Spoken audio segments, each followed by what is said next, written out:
What's good? What's good? I wanted to squeeze in a good episode real quick before I think it's about to start storming. We got a little bit of drizzle, and I heard some thunder coming. I got some messages saying that there's gonna be a thunderstorm today. A lot of thunderstorms recently, yo.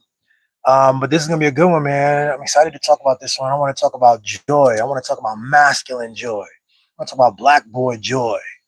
Um, Masculine joy. This is something for everybody. You know what I'm saying? But I feel like generally women have a better sense of their joy and a better openness and willingness to accept joy and ease and to find pleasure and to enjoy it and to lean into it. And men, we struggle a little bit. I've certainly struggled with it. And I know adult men and young men who struggle with joy. And I think we got to stop that. I think that this is a clever way that these systems stifle you, and again they rob you of your full self. We talked about authenticity so much here and how important it is to lean into being authentic, to finding yourself and to embodying your full self. And your full self, of course, includes joy. It includes ease, and you get to you know what I'm saying, that it's not outside of what masculine is. We teach ourselves that masculine is about grunt work. It's about earning your value, and it's about your hands, and sometimes it's about violence, and it's about aggression, and it's about hierarchy. And we cast joy aside as though it's something feminine, something to be ashamed of. And it's absurd, and it produces weird results. Dudes can't even enjoy pleasurable things, can't even enjoy sex, can't even enjoy whatever they're up to. So we're going to talk about this. What really inspired this episode, oh, it's already raining. We're going to keep going though. What inspired this was I saw a reel on Instagram that had two young black men at a bar or at a club or something. There's music playing, and they both had drinks, and they were drinking their drinks, drinking their cocktails. They cheered. They did a cheers for something, and they were kind of dancing in their seats. And it was a wonderful scene. But the caption on the reel said, "Men used to go to war." Men used to go to war. And so it primes us to look at what would be a beautiful, normal scene of two friends enjoying a drink at a bar. And it primes us to think that there's something wrong with this because men used to go to war. This is a feminine scene. You know what I'm saying? These guys should be doing push-ups and pull-ups and preparing themselves for war because joy and ease is not masculine.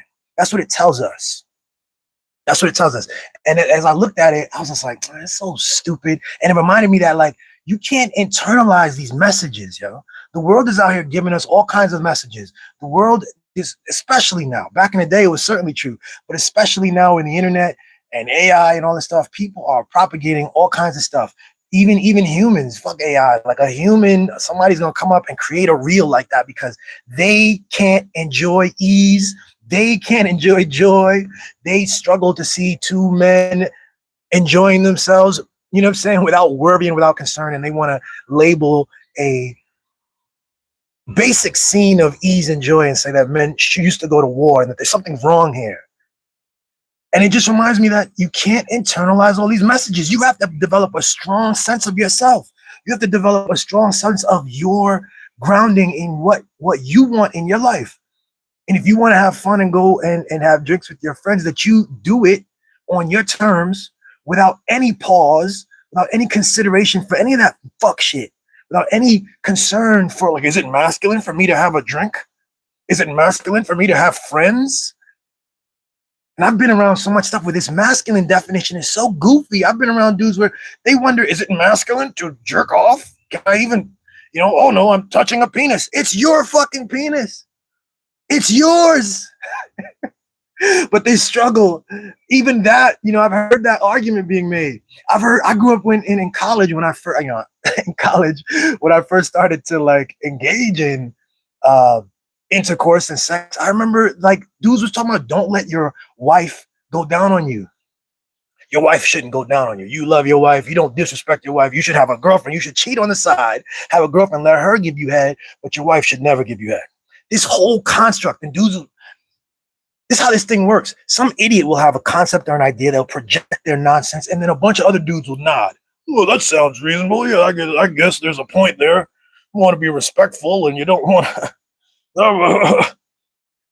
And it's so goofy and it produces different worlds. We have to like our whole concept of this reality and physics, you know what I'm saying? It's rooted in a set of assumptions sometimes that I think we really have to challenge, yo. We have to consider the idea that when you meet someone out in the world, you are meeting someone who's in a different world. Their definitions are entirely different.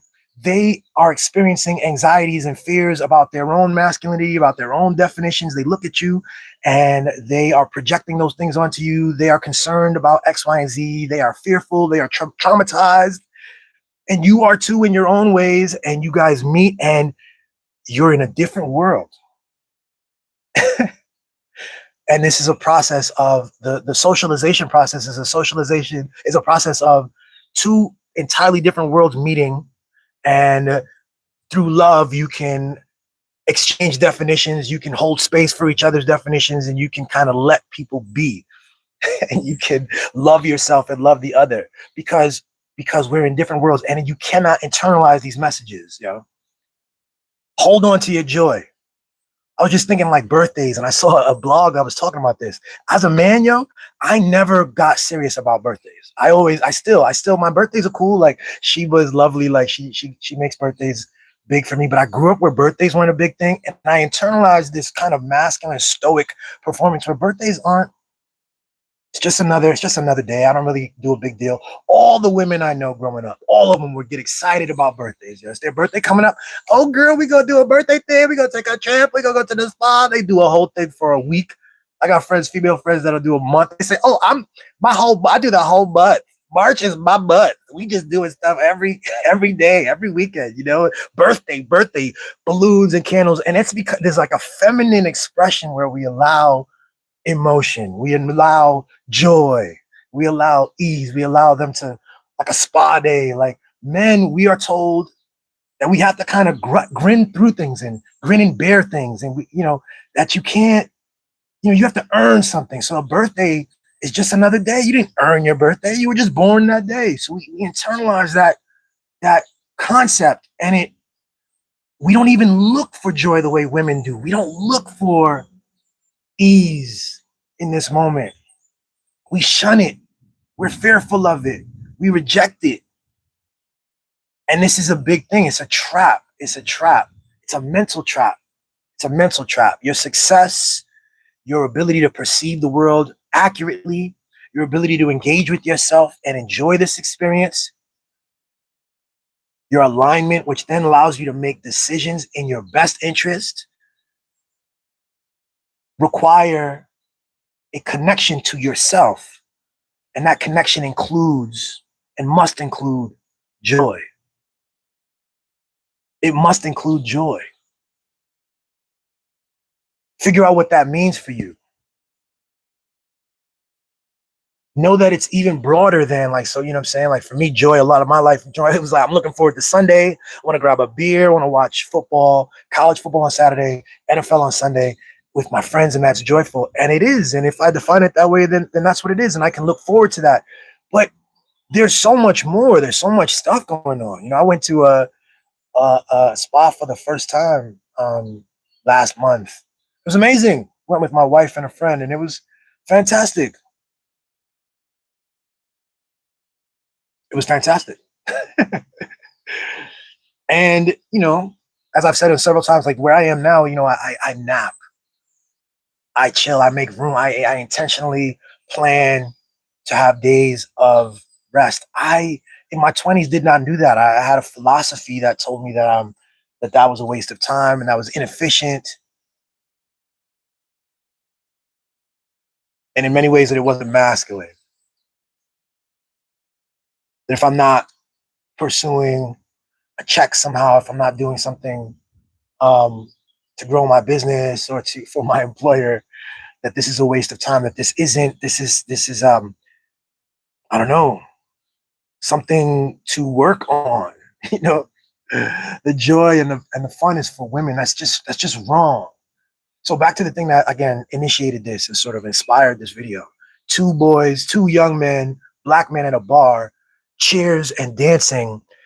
with the caption saying, "Men used to go to war." What a perverse approach to life. You know what I'm saying? To try to instill that in men and boys. First off, go to war for what? For who? You just normalize and assume war to be a natural and appropriate condition, while the condition of like having a drink is a contrast and a bad contrast. And it's an example of how we, it's like Make America Great Again type shit, where you're supposed to, guys, we want to see guys preparing for war. We want to see guys getting their legs blown off, potentially killing innocents in another country. That's masculine. So bad. So bad. So that, again, back to the question of like authenticity, man. Like, you have to define it for yourself. You have to figure out your own approach. The stories and the words we have, like masculine and feminine, these are concepts, and they're not natural concepts. They're words. They're obviously there's something we might call masculine and feminine in nature, but in the human context, the masculine and the feminine, all of these social behavioral norms, expectations, they are not real. The ways we are told to engage with each other and to, hey, what's up? How are you? To engage with each other and to engage with ourselves is contrived. It's contrived. And if these are things that you have to notice and engage with. I mean, there's a deeper level of understanding when you can notice this and acknowledge this, and then find your own peace and your own joy, and to sit in it comfortably, entirely of your own volition, knowing that you are the operant power, that you are the definer of the words and the definer of the norms. You don't just receive that. If anything, that's the most masculine thing I can think of, being the creator.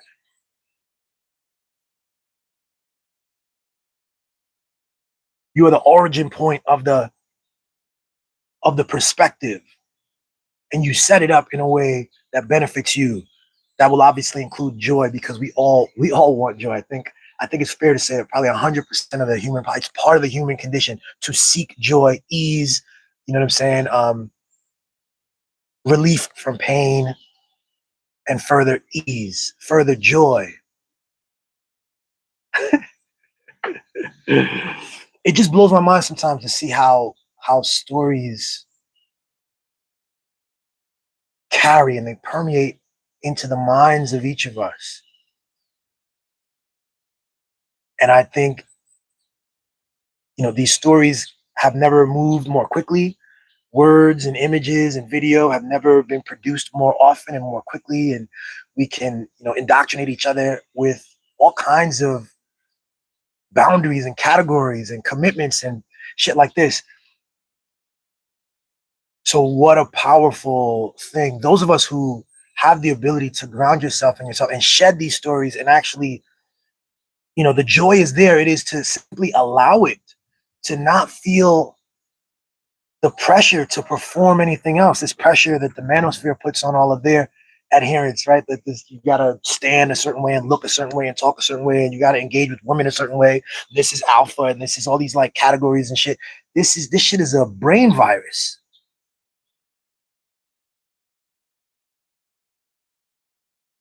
And God gives us the opportunity in each moment to shed and come back to the self. Authenticity as the path to God, as a path to like a full experience in the present. So shit, man, October's coming up. That's when my birthday is. I'm gonna enjoy my birthday.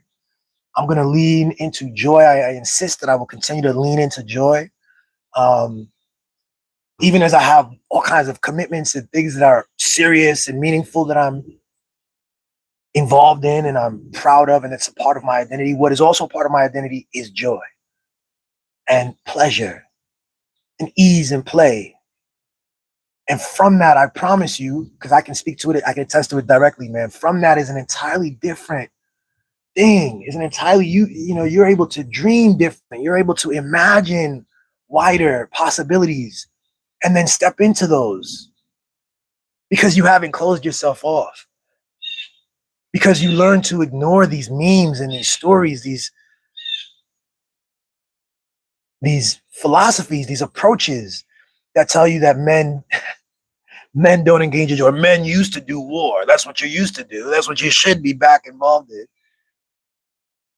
This propaganda is coming in hot and heavy, and it's coming from all places, the government and from individuals and organizations, news organizations like the Daily Wire and shit like this. These guys are invested in your limited understanding, invested in your limitation. So yeah, man, it was something to notice that getting that indoctrination on my timeline, on my feed, telling me that, what I'm saying, like men used to go to war, as a contrast to having a happy hour. Like we shouldn't be at happy hour. We shouldn't be laughing with our friends. We shouldn't be, what I'm saying? Fuck all that, yo. Engage in your joy. And I'm speaking particularly to the men because I think we need that message. The women kind of get it. We allow so much room for women to enjoy themselves and to emote and to be. And the men need that because that's part of this incredible problem at this moment. If they can rob you, if they can make you internalize a story that makes you like hide from joy, if they can make you choose to discard joy from your own life, they can make you do a lot of things. Like they can make you go to war for some other country or for some oil or for some nonsense. They can make you risk life and limb for nonsense. They can make you spend your entire life hating yourself, in a box, only able to perform limited functions, unable to imagine. So I wish you the best, and I see the God in you, and I want to encourage you to step into joy. It's there, you have it, you know it. Come in tune with the self, accept and be, embody your best self, defined by you. You know what I'm saying? That's what this is about. Check out the rest of the YouTube, subscribe, yo, and check me out on billybutton.com. Holla. I'll see you tomorrow. Peace.